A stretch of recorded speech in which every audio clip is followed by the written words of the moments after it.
during this restructuring process, there is going to be a lot of sort of a pain and challenges for different industries, businesses and people after pre and post COVID era, but they can't really charge or put it downstream towards the customers, because there's only much money that you can charge the customer or consumer in today's world. So in 2 years, 11,000 restaurants across Canada are closing or shut down. Driver shortage going on. Part of the reason is expired temporary foreign workers who can't now go to US.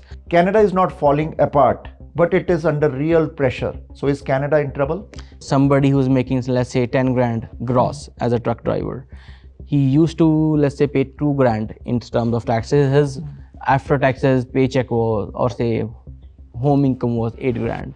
Now they are gonna, if switch to payroll, they're gonna pay higher amount in taxes, which could range to 3,000 or could be 4 grand as well. They should Google or get to the government's verified list of insolvency trustees that's out there. So go into that and find out who's the nearest or the kind of preferred trustee you want to speak, and only speak with the licensed insolvency trustee firm. Nowadays, we have seen that Canadians are struggling a lot. Either it's a housing crisis, it's inflation, it's affordability, the crime rate, and many other issues by which the Canadians are suffering. So we will discuss the economy, we will discuss how to come out from these kind of struggles, and mostly the trucking industry. What's going on in the trucking industry? We have a guest with us who is licensed insolvency trustee and CPA. Mr. Sudhanshu, welcome to the show. Thanks, Nitin. Thanks for having me on the show. Sudhanshu, before we start, if you want to introduce yourself, what is your field, what you do, which area you practice, and how many trustees are there across Canada? Sure. So I'm a licensed insolvency trustee, as you mentioned, and the CPA. So licensed insolvency trustees are licensed by the federal government to act and administer the mandates, which involves restructuring, bankruptcies, or say mandates like consumer proposal, which is more so heard. There's about roughly 1,000 licensed insolvency trustees in Canada. So they are the only ones who are legally allowed to administer or help the debtors, let's say businesses, to do restructuring or say assign themselves into bankruptcy or maybe file a consumer proposal. So in this area of practice, we see, as you see, the economy in Canada has been going through a rough shape for a while. And so we have seen different mandates, different challenges that different set of businesses and people are facing due to different facets of the economy, how it's gone in a booming sectors during the COVID era and how they are pretty much readjusting into the economy as of now as we speak. Mr. Marwaha, you might be getting calls from the Canadians for consumer proposals, for the bankruptcies, from the different sectors. Either it's a restaurant, it's car dealership, it's housing. Those kind of calls do you get for the consumer proposal, and what is the frequency of calls you get? There's a high uptick in terms of the volume of the calls and people who are really in trouble these days in terms of the money. And as you rightfully mentioned, the main issues, or say the top 5, are essentially related somewhere around real estate, could be construction, could be restaurant, trucking, and then other, you can say, which are somehow intertwined with immigration aspect into it. Like a lot of restaurant industry these days are struggling with finding temporary foreign workers to operate, and henceforth they are not having a viable sort of operating expense that they can really work out with the cash flow.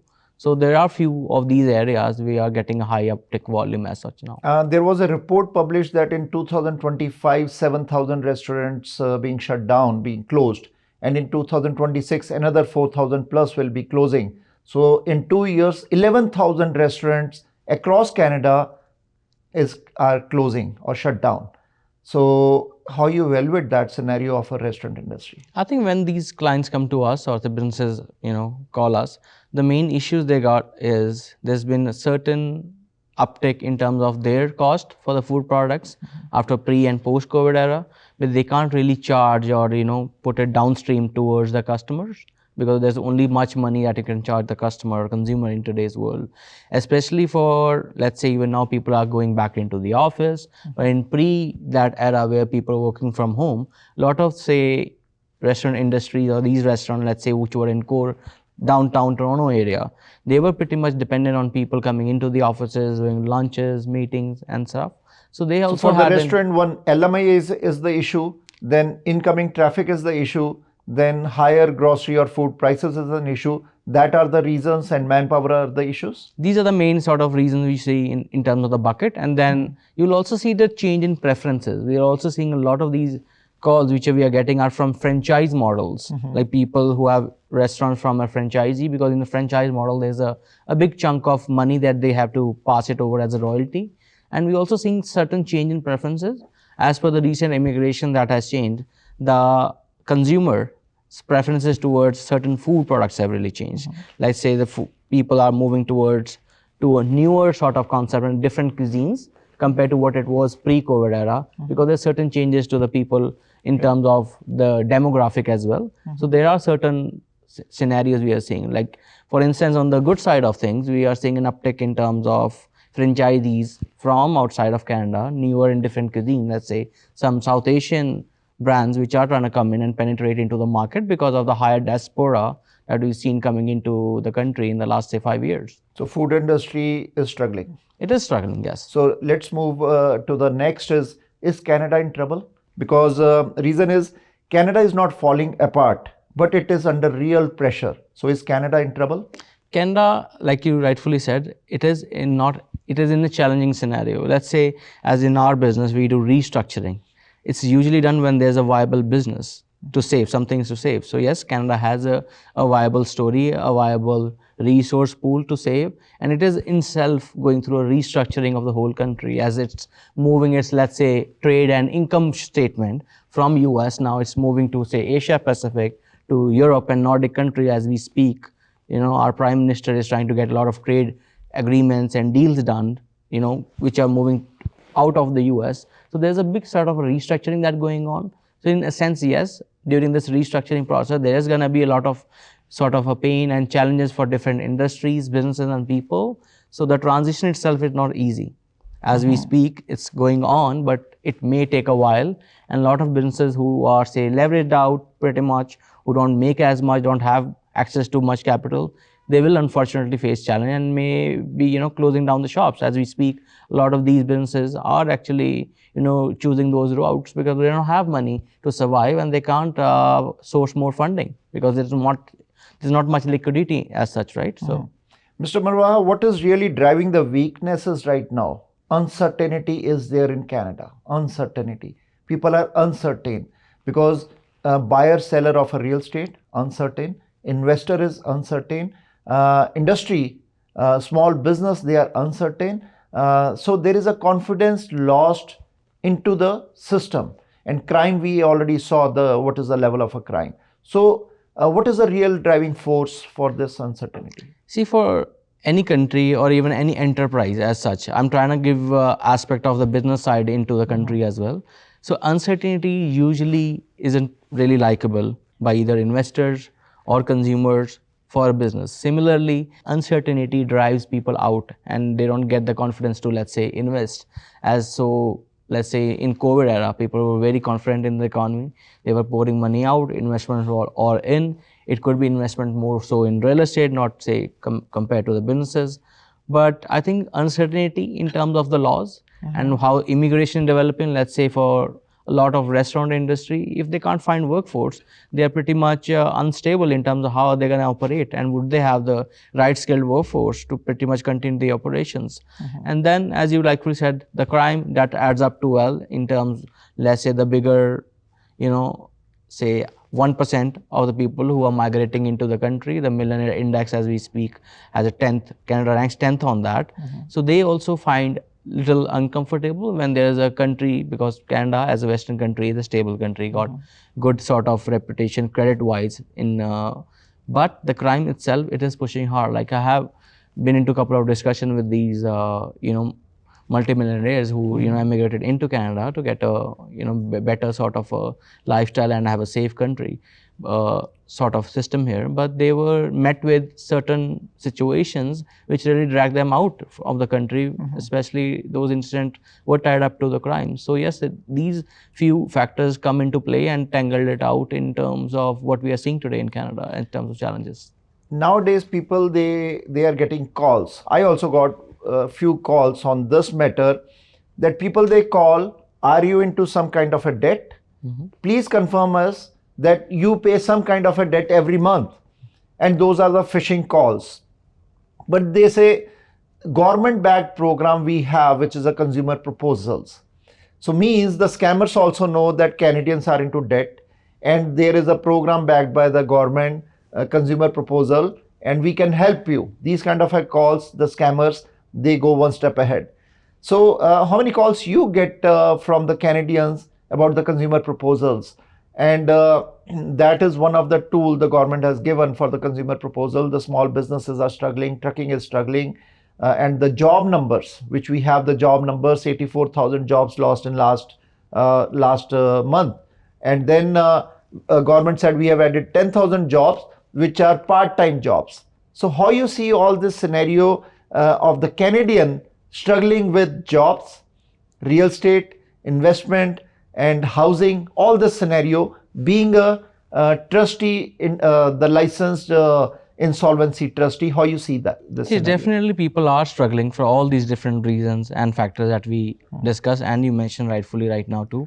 And the aspect of, like, say, financial crime and fraud, which is pretty prevalent, as you would have seen, like in last few weeks, region of Peel, they also put out, the Peel police had put out some conferences and notification out in terms of, which is very viable. I was there at one of the automobile dealer finance conference, and you would imagine the big chunk of fraud the automobile sector is facing because of, say, the fraudster loans that a lot of people who say would have their temporary work permits expiring, they may want to exit the country, and they would take all kind of different credits, utilizing the credit system, all the loopholes that they would want to use here, and essentially the cost of that is being pushed to the consumers, which are Canadians here.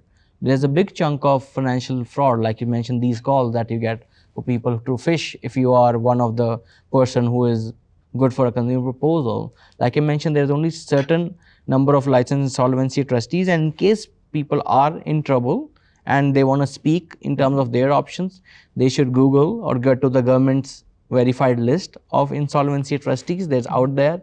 So go into that and find out who's the nearest or the kind of preferred trustee you want to speak, and only speak with the licensed insolvency trustee firm. Okay. There's a lot of, say, predator debt advisory models out there, and these calls, like you mentioned, these are one of those people who would want to call you, try to get you into it. A lot of time it is bundled up with getting you another credit scheme or a fraud, then getting into that. So government is pretty much trying to work on it, but the scam, or say the fraud itself, is been happening at quite large scale. As you mentioned, people just get calls, and people who are struggling and are in debt, they are trying to seek help, and they fall prey into all these scams and somehow end up in a bad scenario. Like, for instance, one of this person came out to me, he came to the last end of this financial fraud, and he drove an Uber. So he had debt on his name for 1.7 million, and he had no assets. Wow. He owed Roger just the phone 60 grand.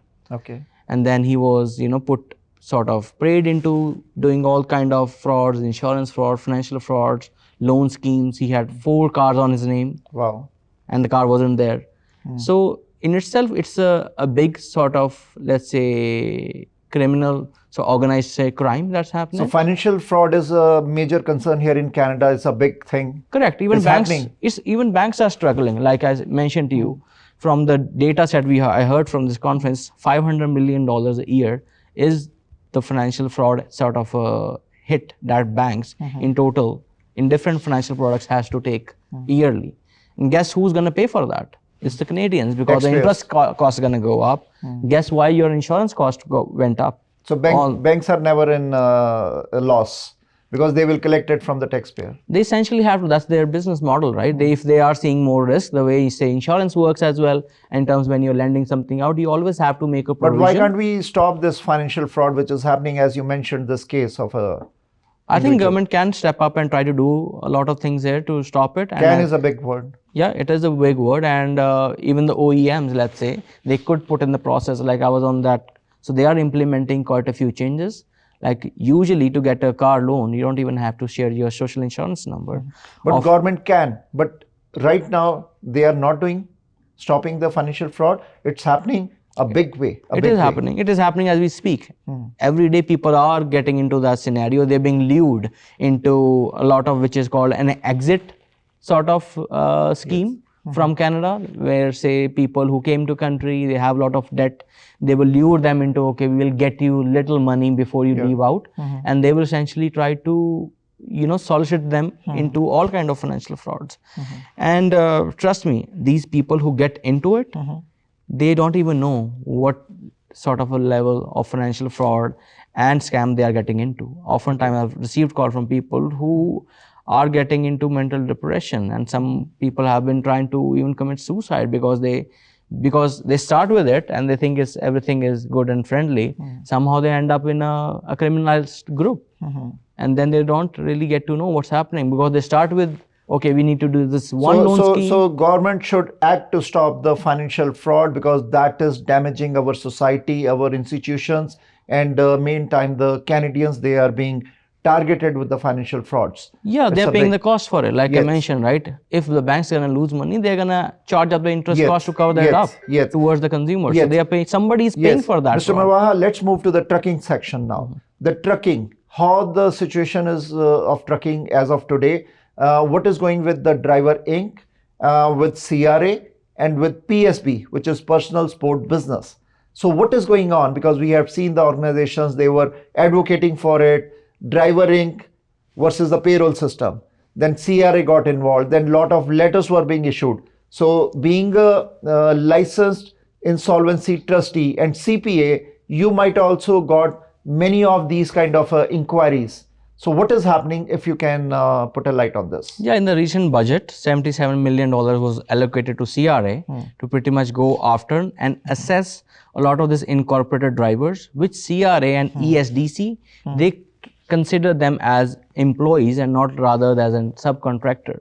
And using the tax, say, laws here, they essentially trying to put them into a personal service business, whereby a lot of expenses which are deductible in a normal business, they are not allowed in PSBs.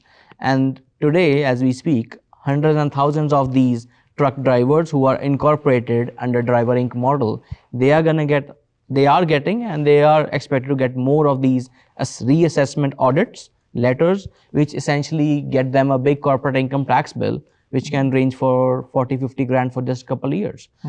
Recently, we got some calls and people have got $40,000, $50,000 assessed, and these are drivers, right, and they've been back assessed for something last 3 years. So this is a big change, and I think government is trying to incentivize these drivers to move from just being a driver to become rather as an owner-operator. Because becoming an owner-operator means coming on a payroll. Government is giving incentive to come on a payroll rather than a self... Incentive, it's not direct incentive as a monetary, but let's say they are suggesting that these Driver Inc. model is not legit. A lot of the groups, as we rightfully mentioned, they are petitioning into and challenging that whole act and how CRA is working on it. But as per their laws, what they're suggesting is these people should become a payroll employee, get a T4, get CPP, EI, submit for them, WSIB. Get all the benefits. Get all the benefit and, submit a higher taxes that you should pay. And people are doing, the drivers have started coming on a payroll. Yes, a lot of them are switching to payroll and they have to pay higher taxes, higher personal income taxes as well. And they will see about 20% hit on their after taxes income or the cash that they usually make monthly. Now for people who got some money, they are seeing the option to buy one truck or say one trailer. If you got money, you invest into that, then you pretty much carve out of that PSB status and now you are actually a business. So means PSB guy, they have to buy at least one truck trailer. Yeah, there are certain rules, but this is one of the model. Like there are 4-5 set of conditions that you are required to look into to certify that you are actually a business and not a PSB. And owning your own equipment is one of those criteria which can help you carve you out of that PSB into a real business. So in summary, like getting into that model can help you. You can still continue paying lower taxes as you get the same small business deduction as well. And then you may also have an upside of making more money. So we will also see a little change in the model as we see a bigger, currently as we speak, there's a driver shortage going on. Part of the reason is expired temporary foreign workers who can't now go to US. So there's a big uptick in spot prices. That is the tariff, like the amount, like spot price on a load that a trucking company gets. So you will see a big change in terms of the model as well. And I think that it will eventually help the trucking companies, because now your so-called employee also has some leg or some interest into the business, because now they have a loan to pay on that truck and trailer. So you have them more disciplined, more religiously working for you or for another company as well. So it will be more stabilized workforce that you can get to basically have your operation deliver. So there is a bit transition, and a lot of trucking companies now are starting to make good amount of money. The companies who are struggling today, which is, there is certain companies still struggling, is who are holding big portfolio of commercial real estate, because the business side of it has improved, but the commercial real estate is still struggling. And people say who bought in 2021 or in 2022 some, a trucking yard worth say $30 million, it's not worth 30 today. It's still far below it. And then you're holding that big loan amount which you have to service, and you start still trying to make the ends meet. So what will happen, those who got an audit, trucking companies and CRA send a letters to drivers, so what is going to happen? So right now we are trying to suggest them an option, which is to assign the corporation itself into the bankruptcy, because assessment done to this drivers, or say in the driver Inc. companies, are for corporate income taxes. And corporate income taxes are usually not direct liability. There are certain conditions and other avenues that they need to see if they can go. So in summary, the company can be assigned into the bankruptcy in case there are no assets into it. And then the director can essentially, get away, or say, be able to deal with that corporate income tax assessment that they got on the corporation. There is one of the option that we are, suggesting to the people who are in these scenarios. But again, there are certain conditions to be looked into and reviewed. Let's say if somebody's got a dividend out, so it's seen differently. So there could be some risk. So like we mentioned, in case you have something like that, you should speak with a licensed insolvency trustee and with your accountant along, and then try to figure Mr. out. You are a CPA, you are a licensed insolvency trustee. If any truck driver or a trucking company is watching you, listening to you, and they got an audit and they got a scrutiny, how you and your company can help them, where they can reach you, how to contact you in that scenario, and how can you help them, because tax assessments are not easy. So how you and your company can help them? So we can, patch up with the tax work. Oftentimes you don't really have to go insolvent. Firstly, you want to see if you are able to work with the audit. For that, we have the audit teams, and then we do have partners with other CPA firms as well, who we work with, strategic partnerships. So they can help these companies to try to see if they can avoid getting any assessment at all or reduce it.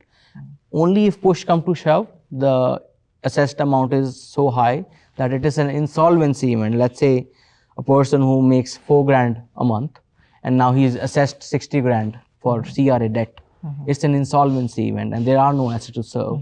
In that scenario, corporate assignment in bankruptcy of the company is a viable sort of an option if there's a corporate income taxes. But then again, you still want to see certain factors and conditions into the play if that option will eventually, solve this problem for those people.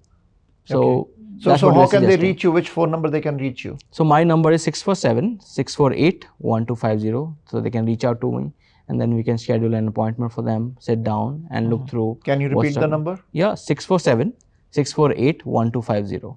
Okay.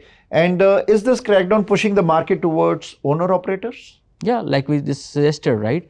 So somebody who's making, let's say, 10 grand gross as a truck driver, he used to, let's say, pay 2 grand in terms of taxes. His after taxes paycheck was, or say, home income was 8 grand. Now they are gonna, if switch to payroll, they're gonna pay higher amount in taxes, which could range to 3,000 or could be 4 grand as well, right? Don't quote me on that. Then they have a smaller paycheck, and oftentimes people have, let's say, house mortgages and other expenses tangled down. So they are now, either have to, reduce their paycheck, or they can get a truck or equipment, carve themselves out of the PSB. Now they are a real business as per CRA rules. And then they get avenues to make more money as well, and also get the benefit of small business deduction. So they still then can continue getting a better tax efficient way to getting paid. And then at the same time, they can also get the avenues of making more money. So we are seeing this quite a bit. When we get on these calls, let's say the call we got with person who got assessed with the CRA tax assessment on corporate income tax of say 60 grand. So he's going to assign the company into bankruptcy, and at the same time he's going to have this new business set up. But in that he will not start as a employee or say driver, but he'll have his own equipment so that he can carve himself out of the PSB status. So these are some strategies, say the drivers are pretty much putting into to able to move forward and get into compliance with the laws and how they can work with it. And this is essentially how we term it, as it's an indirect way the government is incentivizing these people to move from a driver to owner operator because of the ways these laws and compliance are put in play. Okay, weekly basis or monthly basis, how many calls or inquiries you get for the consumer proposals or the bankruptcies? I think on monthly basis, we have in sort of few tens of numbers. It ranges, depend upon how the market is going. So those are different kind of, and we work across the spectrum on the lower end as well, and then we go as high as the bigger trucking corps as well, and other sort of industries. We touch pharma and different sort of sectors we work on. So it really depends in terms of where these calls come in from. So how you see the trucking, because for last 2 years it was shambled, it struggled a lot. So any improvement in that scenario, or still it's into the crisis? I think it's quite a bit of improvement, which is because of the driver shortage right now. The spot prices are up, which means the revenue is pretty much up in terms of what they make on one load. Now drivers are not available as much, so it is driving a lot of these companies now to incentivize their drivers to stay and work with them as well. So as we speak, the companies are making good EBITDA, which is they are making income. But for say bigger trucking companies who have bigger leverage on real estate which they are holding, they are pretty much squeezing it out, the whole income for them. But say the trucking companies who don't have big say real estate tied to them, let's say who are renting a truck yard, right? So they are pretty much making money. But like we are also helping some of these companies to restructure. So by which, because now they are making money on income statement, but that money is not enough to service the debt that they have accumulated. Like in this instance, this trucking company had bunch of equipment that they purchased in COVID, which was at high 300s, and now today's value, it has still dropped down to 100s. So that shortfall is a big debt load on the balance sheet. Now, doing the restructuring, we stop stay all the actions of the creditors which they can take to pretty much take the company down, including all creditors, vendors, everybody. And then we try to negotiate a deal for them. So this deal it is better sort of recovery for the creditors, which they would otherwise get in case there's a bankruptcy. And this is the better deal for the company as well, because they get a chance to survive. So it's essentially finding a bridge where there is a better recovery for the creditors who are owed money, and there is a option of the payment that this company, because now it's making money, can pay, and they can survive as well. And we have successfully done it for a few companies. So that's the restructuring process. As we speak, as you suggested, now the trucking companies are making money, because to do this restructuring process, it's an expensive process as well, because of code-driven. So you do the restructuring also for the companies? Yes. So I think right now the trucking industry is quite rightfully poised to go through this whole restructuring part, because they can restructure all those debts that they've accumulated in the last 2 to 3 years, as we've seen the trucking recession, at least 2 to 3 years going on, and then they can still continue a viable business. So I think a lot of these trucking companies should and could consider doing a restructuring of their debts on the balance sheet level in case they have a viable. Okay, Mr. Marwa, before we wrap this program, the Canadians who are listening to you, and if they are struggling with their finances, with their debts, with any kind of a crisis, financial crisis, either it's a housing, it's a business, small business, or a trucking, or any kind of a financial crisis, why they should come to you, Sudhanshu Marwaha, who is a licensed insolvency trustee and a CPA? See, firstly, I'm a licensed insolvency trustee Okay. who's been licensed legally by the federal government to do the work that I'm suggesting that we do, restructuring, bankruptcies, and all these administration. Second, I do, and our firm, we do have expertise in terms, not expertise, let's say we have good exposure in terms of all these areas, different sectors, and because we have worked quite a bit in, say, trucking, restaurant, real estate. So we have a lot of case studies as well for people we have helped down. You can get some feedbacks from whom we have helped, and you will see some success stories as well, that you can see that in case you are struggling, this is not the end, and you can restructure and get a better financial standpoint. It's a revival of a financial life for either a business or an individual who's struggling today. Okay. So they should either reach out to me, Okay, or they should consider a licensed insolvency trustee. Don't fall prey into some debt advisory models who are going to charge you something and get you the bad advice. So, Okay. In the end, what's your phone number? 647-648-1250. Mr. Marwa, thank you for this vital information, and hopefully Canadians will come out from their struggles when they reach to the professionals like you and others for their finance needs and for their financial crisis. Thank you. Thanks a lot. Thanks, Nitin, for having me on your show. It was wonderful. Thank you.